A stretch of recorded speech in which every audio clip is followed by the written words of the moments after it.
In the previous lecture, we explored how birth control shifted modern life from life by accident to life by design.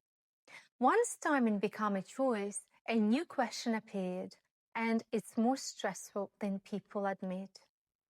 When is the right time to become a parent for a woman and for a man?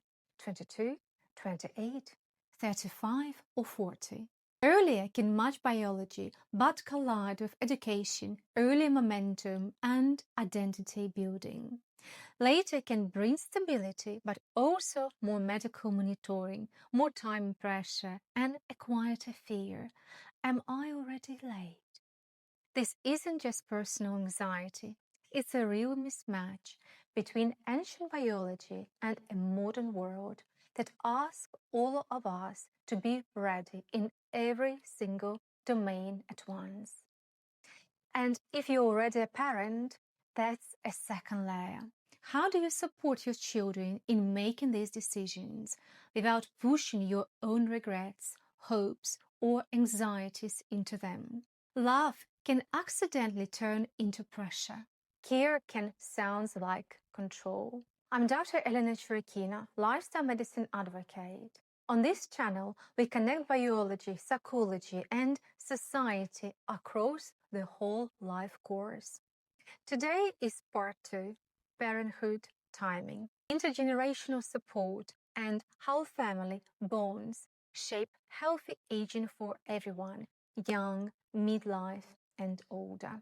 If you want evidence-based guidance for health, relationships, and life design, subscribe and turn on notifications so you don't miss the rest of this series. Here is the hard truth to start.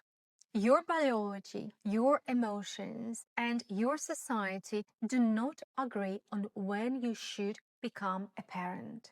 In the next minutes, I will give you a framework, not a verdict, so you can think in ranges, trade-offs, and support systems. Whatever you want children soon, later, never, or you are already raising them, this is about reducing fear and increasing clarity.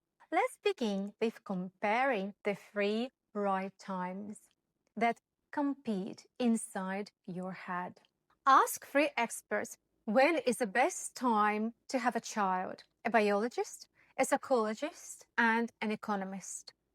And you'll hear 3 timelines that rarely align. Biology speaks in probabilities. For women, fertility is generally highest in the 20s, decline through the 30s, and drops more sharply after age 35. Pregnancy complications and some chromosomal risks rise with age. For men, fertility declines more slowly, yet sperm quality and certain risk for offspring can still shift with parental age. If biology could talk, it would whisper, earlier is easier. Psychology speaks in capacity. Readiness is about emotional regulation, identity stability, and relationship skills under stress. Many adults are still consolidating values and direction in their late 20s. Parenting adds sleep loss, financial strain, and constant demands. So, psychological readiness often looks like, can I stay kind and functioning when I'm exhausted? Society speaks in structures. Education is longer, housing is expensive, work is less predictable. Social norms reward becoming stable before becoming a parent. Yet, they rarely provide the policies that make stability possible. Society shouts, later, when everything is ready. So you stand at a crossroads. Biology whispers sooner, society shouts later. And psychology asks, am I safe enough inside myself to handle all of this? The goal is not perfection. The goal is alignment, choosing a window where your body, your relationship, and your support network can carry the load. Now, let's translate this into age ranges with honest trade-offs for her and for him. And notice, these forces affect everyone. Teenagers hearing family pressure, 30-somethings feeling the clock, 40-somethings reconsidering, and grandparents watching their children struggle. If you feel torn, that's not a weakness, it's information. Let's make it usable. Instead of chasing one magic age, think in ranges with different costs and benefits. 20 to 24, biologically strong, life still forming. Conception is often easier, energy is high, and recovery might be simpler for many women. But identity and education must still be in progress. Finances are often fragile, and partners can grow in different directions.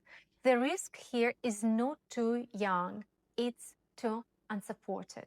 25 to 29, for many, a sweet spot. Female fertility is usually still high, male fertility is strong, and psychological maturity is more stable. This range gives flexibility if you want more than one child. The challenge is external: early career building, housing stress, and the fear that pausing work will cost you status or security. 30 to 34, stability rises, biology adds pressure. Many conceive and have healthy pregnancies, and relationships are often more intentional. But time pressure becomes real, especially if you want more children, and fertility struggles become more common.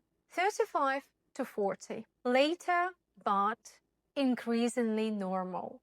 Motivation is often high, finances might be stronger, and the decision is usually deliberate. Yet fertility is lower for many women, medical monitoring is more likely, and the emotional load can increase because the stakes feel higher.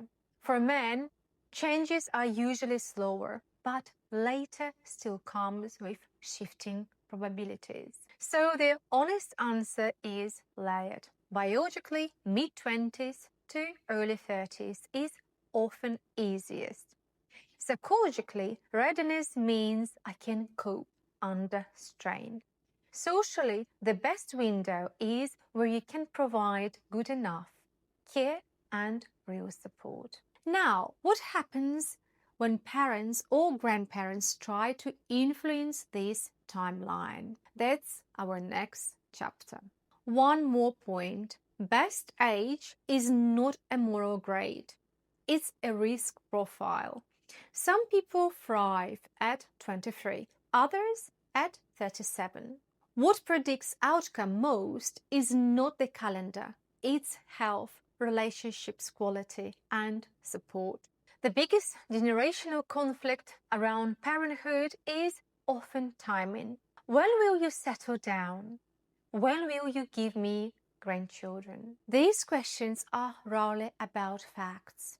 They are about fear, meaning, and the wish to feel connected. If you are a parent of adult children, support starts with recognizing reality. Education is longer, housing is expensive, careers are unstable, and dating markets are different. Replace pressure with curiosity. Ask, what are you hoping for? What worries you? What would help? Offer practical support when you can. Childcare, a temporary room, flexible expectations. And be careful with advice that is actually a demand in disguise. If you're a younger adult, you can hold boundaries without breaking bonds. Try, I'm thinking seriously about this. I will share my plan when I'm ready. What I need from you is encouragement, not deadlines. Why does this matter for health? Because relationship quality is one of the strongest predictors of long, healthy life. Supportive family ties reduce loneliness, buffer stress hormones, and create meaning, especially for older adults who might otherwise lose purpose after retirement. Grandparents who feel valued often do better. Parents who feel supported cope better. Children benefit from stable, calm adults around them. But chronic conflict, control, and unresolved trauma do the opposite.